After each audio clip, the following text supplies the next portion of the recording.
Chapter the 15th, Book the First, of Little Dorrit. read.LibriVox.org by Alice Christoph. Little Dorrit by Charles Dickens. Book the First, Chapter the 15th. Mrs. Flintwinch has another dream.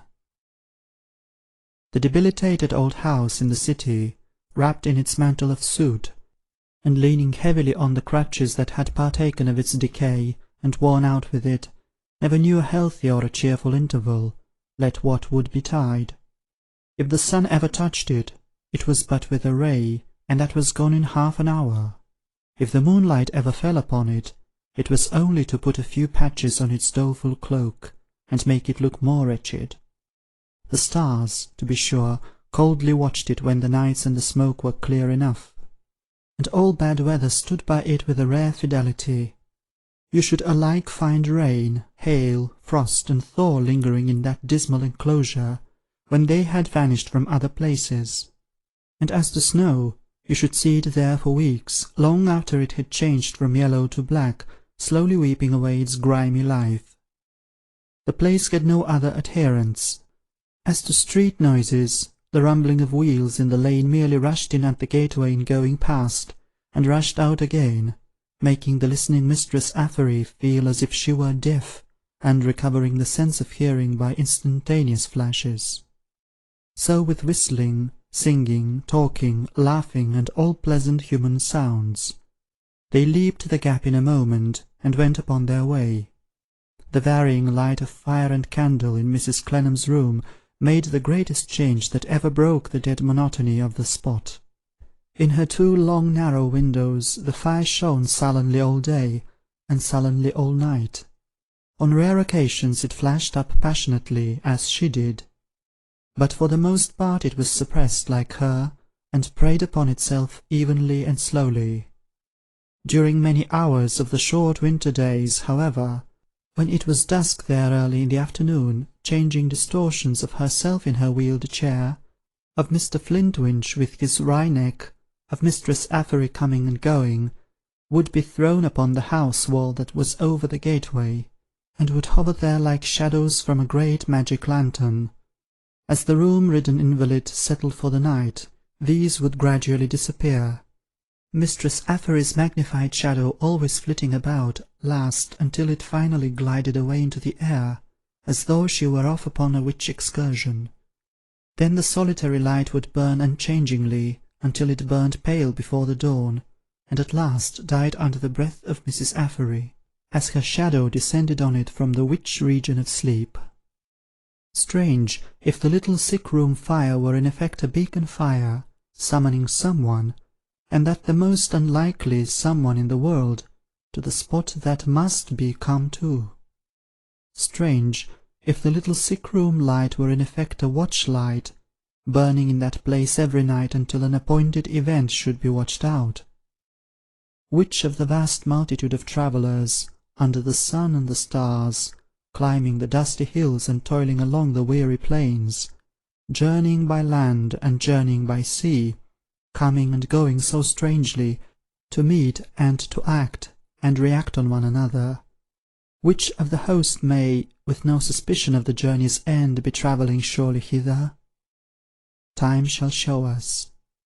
The post of honour and the post of shame, the general station and the drummers, a peer's statue in Westminster Abbey and a seaman's hammock in the bosom of the deep, the mitre and the workhouse, the woolsack and the gallows, the throne and the guillotine. The travellers to all are on the great high road, but it has wonderful divergencies, and only time shall show us whither each traveller is bound. On a wintry afternoon at twilight, Mrs. Flintwinch, having been heavy all day, dreamed this dream. She thought she was in the kitchen getting the kettle ready for tea, and was warming herself with her feet upon the fender and the skirt of her gown tucked up, before the collapsed fire in the middle of the grate, bordered on either hand by a deep, cold, black ravine. She thought that as she sat thus, musing upon the question whether life was not for some people a rather dull invention, she was frightened by a sudden noise behind her. She thought that she had been similarly frightened once last week, and that noise was of a mysterious kind, a sound of rustling and of 3 or 4 quick beats like a rapid step, while a shock or tremble was communicated to her heart, as if the step had shaken the floor, or even as if she had been touched by some awful hand. She thought that this revived within her certain old fears of hers, that the house was haunted, and that she flew up the kitchen stairs without knowing how she got up, to be nearer company. Mistress Affery thought that on reaching the hall, she saw the door of her liege lord's office standing open, and the room empty, that she went to the ripped-up window in the little room by the street door to connect her palpitating heart, through the glass, with living things beyond and outside the haunted house, that she then saw, on the wall over the gateway, the shadows of the 2 clever ones in conversation above, that she then went upstairs with her shoes in her hand, partly to be near the clever ones as a match for most ghosts, and partly to hear what they were talking about. "None of your nonsense with me," said Mr. Flintwinch. "I won't take it from you." Mrs. Flintwinch dreamed that she stood behind the door, which was just ajar, and most distinctly heard her husband say these bold words. "Flintwinch," returned Mrs. Clennam in her usual strong, low voice, "there is a demon of anger in you. Guard against it." "I don't care whether there's 1 or a dozen," said Mr. Flintwinch, forcibly suggesting in his tone that the high number was nearer the mark. "If there was 50, they should all say, 'None of your nonsense with me. I won't take it from you.' I'd make 'em say it, whether they liked it or not." "What have I done, you wrathful man?" her strong voice asked. "Done?" said Mr. Flintwinch. "Drop down upon me." "If you mean remonstrated with you—" "Don't put words into my mouth that I don't mean," said Jeremiah, sticking to his figurative expression with tenacious and impenetrable obstinacy. "I mean drop down upon me." "I remonstrated with you," she began again, "because—" "I won't have it," cried Jeremiah. "You drop down upon me." "I dropped down upon you, then, you ill-conditioned man." Jeremiah chuckled at having forced her to adopt his phrase, for having been needlessly significant to Arthur that morning. "I have a right to complain of it as almost a breach of confidence. You did not mean it." "I won't have it," interposed the contradictory Jeremiah, flinging back the concession. "I did mean it." "I suppose I must leave you to speak in soliloquy if you choose," she replied after a pause that seemed an angry one. "It is useless my addressing myself to a rash and headstrong old man, who has a set purpose not to hear me." "Now I won't take that from you either," said Jeremiah. "I have no such purpose. I have told you I did mean it. Do you wish to know why I meant it, you rash and headstrong old woman?" "After all, you only restore me my own words," she said, struggling with her indignation. "Yes?" "This is why, then. Because you hadn't cleared his father to him, and you ought to have done it. Because, before you went into any tantrum about yourself, who are—" "Hold there, Flintwinch," she cried out in a changed voice. "You may go a word too far." The old man seemed to think so. There was another pause, and he had altered his position in the room when he spoke again more mildly. "I was going to tell you why it was. Because, before you took your own part, I thought you ought to have taken the part of Arthur's father. Arthur's father! I had no particular love for Arthur's father. I served Arthur's father's uncle in this house, when Arthur's father was not much above me, was poorer as far as his pocket went, and when his uncle might as soon have left me his heir as have left him. He starved in the parlour, and I starved in the kitchen. That was the principal difference in our positions. There was not much more than a flight of breakneck stairs between us. I never took to him in those times. I don't know that I ever took to him greatly at any time. He was an undecided, irresolute chap, who had everything but his orphaned life scared out of him when he was young, and when he brought you home here, the wife his uncle had named for him, I didn't need to look at you twice. You were a good-looking woman at that time, to know who'd be master. You have stood of your own strength ever since. Stand of your own strength now. Don't lean against the dead." "I do not, as you call it, lean against the dead. But you had a mind to do it, if I had submitted," growled Jeremiah, "and that's why you dropped down on me. You can't forget that I did not submit. I suppose you are astonished that I should consider it worth my while to have justice done to Arthur's father? Eh? It doesn't matter whether you answer or not, because I know you are, and you know you are. Come then, I'll tell you how it is. I may be a bit of an oddity in point of temper, but this is my temper. I can't let anybody have entirely their own way. You are a determined woman, and a clever woman, and when you see your purpose before you, nothing will turn you from it. Who knows that better than I do? Nothing will turn me from it, Flintwinch, when I have justified it to myself. Add that." "Justified it to yourself? I said you were the most determined woman on the face of the earth, or I meant to say so, and if you are determined to justify any object you entertain, of course you'll do it." "Man, I justify myself by the authority of these books," she cried, with stern emphasis, and appearing from the sound that followed to strike the dead weight of her arm upon the table. "Never mind that," returned Jeremiah calmly. "We won't enter into that question at present. However that may be, you carry out your purposes, and you make everything go down before them. Now, I won't go down before them. I have been faithful to you and useful to you, and I am attached to you, but I can't consent, and I won't consent, and I never did consent, and I never will consent to be lost in you. Swallow up everybody else, and welcome. The peculiarity of my tempers, ma'am, that I won't be swallowed up alive." Perhaps this had originally been the mainspring of the understanding between them. Descrying thus much of force of character in Mr. Flintwinch, perhaps Mrs. Clennam had deemed alliance with him worth her while. "Enough and more than enough of the subject," said she gloomily. "Unless you drop down upon me again," returned the persistent Flintwinch, "and then you must expect to hear of it again." Mistress Athory dreamed that the figure of her lord here began walking up and down the room, as if to cool his spleen, and that she ran away, but that, as he did not issue forth when she had stood listening and trembling in the shadowy hall a little time, she crept upstairs again, impelled as before by ghosts and curiosity, and once more cowered outside the door. "Please to light the candle, Flintwinch," Mrs. Clennam was saying, apparently wishing to draw him back into their usual tone. "It is nearly time for tea. Little Dorrit is coming, and will find me in the dark." Mr. Flintwinch lighted the candle briskly, and said as he put it down upon the table, "What are you going to do with little Dorrit?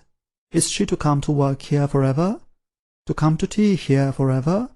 To come backwards and forwards here in the same way for ever?" "How can you talk about forever to a maimed creature like me? Are we not all cut down like the grass of the field, and was not I shorn by the scythe many years ago, since when I have been lying here, waiting to be gathered into the barn?" "Ay, ay, but since you have been lying here, not near dead, nothing like it, numbers of children and young people, blooming women, strong men, and what not, have been cut down and carried, and still here you are, you see, not much changed after all. Your time and mine may be a long one yet. When I say forever, I mean, though I am not poetical, through all our time." Mr. Flintwinch gave this explanation with great calmness, and calmly waited for an answer. "So long as little Dorrit is quiet and industrious, and stands in need of the slight help I can give her, and deserves it, so long, I suppose, unless she withdraws of her own act, she will continue to come here, I being spared." "Nothing more than that?" said Flintwinch, stroking his mouth and chin. "What should there be more than that? What could there be more than that?" she ejaculated in her sternly wondering way. Mrs. Flintwinch dreamt that for the space of a minute or two they remained looking at each other with the candle between them, and that she somehow derived an impression that they looked at each other fixedly. "Do you happen to know Mrs. Clennam?" Affery's liege lord then demanded in a much lower voice, and with an amount of expression that seemed quite out of proportion to the simple purpose of his words. "Where she lives?" "No." "Would you like to know?" said Jeremiah with a pounce, as if he had sprung upon her. "If I cared to know, I should know already. Could I not have asked her any day?" "Then you don't care to know?" "I do not." Mr. Flintwinch, having expelled a long significant breath, said, with his former emphasis, "For I have accidentally, found out." "Wherever she lives," said Mrs. Clennam, speaking in one unmodulated hard voice, and separating her words as distinctly as if she were reading them off from separate bits of metal that she took up one by one. "She has made a secret of it, and she shall always keep her secret from me." "After all, perhaps you would rather not have known the fact, anyhow," said Jeremiah, and he said it with a twist, as if his words had come out of him in his own wry shape. "Flintwinch," said his mistress and partner, flashing into a sudden energy that made Affery start, "why do you goad me? Look round this room. If it is any compensation for my long confinement within these narrow limits, not that I complain of being afflicted, you know I never complain of that, if it is any compensation to me for long confinement to this room, that while I am shut up from all pleasant change, I am also shut up from the knowledge of some things that I may prefer to avoid knowing, why should you, of all men, grudge me that belief?" "I don't grudge it to you," returned Jeremiah. "Then say no more. Say no more. Let little Dorrit keep her secret from me, and do you keep it from me also. Let her come and go, unobserved and unquestioned. Let me suffer, and let me have what alleviation belongs to my condition. Is it so much that you torment me like an evil spirit?" "I asked you a question, that's all." "I have answered it, so say no more. Say no more." Here the sound of the wheeled chair was heard upon the floor, and Affery's bell rang with a hasty jerk. More afraid of her husband at the moment than of the mysterious sound in the kitchen, Affery crept away as lightly and as quickly as she could, descended the kitchen stairs almost as rapidly as she had ascended them, resumed her seat before the fire, tucked up her skirt again, and finally threw her apron over her head. Then the bell rang once more, and then once more, and then kept on ringing. In despite of which importunate summons, Affery still sat behind her apron, recovering her breath. At last Mr. Flintwinch came shuffling down the staircase into the hall, muttering and calling, "Affery, woman!" all the way. Affery still remaining behind her apron, he came stumbling down the kitchen stairs, candle in hand, sidled up to her, twitched her apron off, and aroused her. "Oh, Jeremiah!" cried Affery, waking. "What a start you gave me!" "What have you been doing, woman?" inquired Jeremiah. "You've been rung for 50 times." "Oh, Jeremiah," said Mistress Affery, "I have been dreaming." Reminded of her former achievement in that way, Mr. Flintwinch held the candle to her head, as if he had some idea of lighting her up for the illumination of the kitchen. "Don't you know it's her tea-time?" he demanded with a vicious grin, and giving one of the legs of Mistress Affery's chair a kick. "Jeremiah, tea-time? I don't know what's come to me, but I got such a dreadful turn, Jeremiah, before I went off a-dreaming, that I think it must be that." "Yah, sleepy head," said Mr. Flintwinch. "What are you talking about?" "Such a strange noise, Jeremiah, and such a curious movement. In the kitchen, here, just here." Jeremiah held up his light and looked at the blackened ceiling, held down his light and looked at the damp stone floor, turned round with his light and looked about at the spotted and blotched walls. "Rats, cats, water, drains," said Jeremiah. Mistress Affery negatived each with a shake of her head. "No, Jeremiah, I have felt it before. I have felt it upstairs, and once in the staircase as I was going from her room to ours in the night, a rustle and a sort of trembling touch behind me." "Affery, my woman," said Mr. Flintwinch grimly, after advancing his nose to that lady's lips as a test for the detection of spirituous liquors, "if you don't get tea pretty quick, old woman, you'll become sensible of a rustle and a touch that'll send you flying to the other end of the kitchen." This prediction stimulated Mrs. Flintwinch to bestir herself and to hasten upstairs to Mrs. Clennam's chamber. But for all that, she now began to entertain a settled conviction that there was something wrong in the gloomy house. Henceforth, she was never at peace in it after daylight departed, and never went up or downstairs in the dark without having her apron over her head, lest she should see something. What with these ghostly apprehensions and her singular dreams, Mrs. Flintwinch fell that evening into a haunted state of mind, from which it may be long before this present narrative descries any trace of her recovery. In the vagueness of indistinctness of all her new experiences and perceptions, as everything about her was mysterious to herself, she began to be mysterious to others, and became as difficult to be made out to anybody's satisfaction as she found the house and everything in it difficult to make out to her own. She had not yet finished preparing Mrs. Clennam's tea, when the soft knock came to the door which always announced little Dorrit. Mistress Affery looked on at little Dorrit taking off her homely bonnet in the hall, and at Mr. Flintwinch scraping his jaws and contemplating her in silence, as expecting some wonderful consequence to ensue, which would frighten her out of her 5 wits or blow them all 3 to pieces. After tea there came another knock at the door, announcing Arthur. Mistress Affery went down to let him in, and he said on entering, "Affery, I am glad it's you. I want to ask you a question." Affery immediately replied, "For goodness' sake, don't ask me nothing, Arthur. I am frightened out of one half of my life, and dreamed out of the other. Don't ask me nothing. I don't know which is which, or what is what," and immediately started away from him, and came near him no more.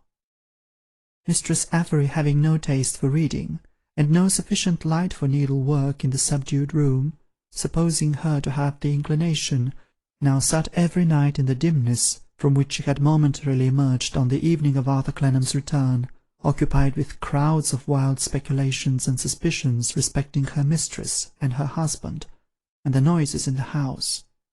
When the ferocious devotional exercises were engaged in, these speculations would distract Mistress Affery's eyes towards the door, as if she expected some dark form to appear at those propitious moments and make the party one too many.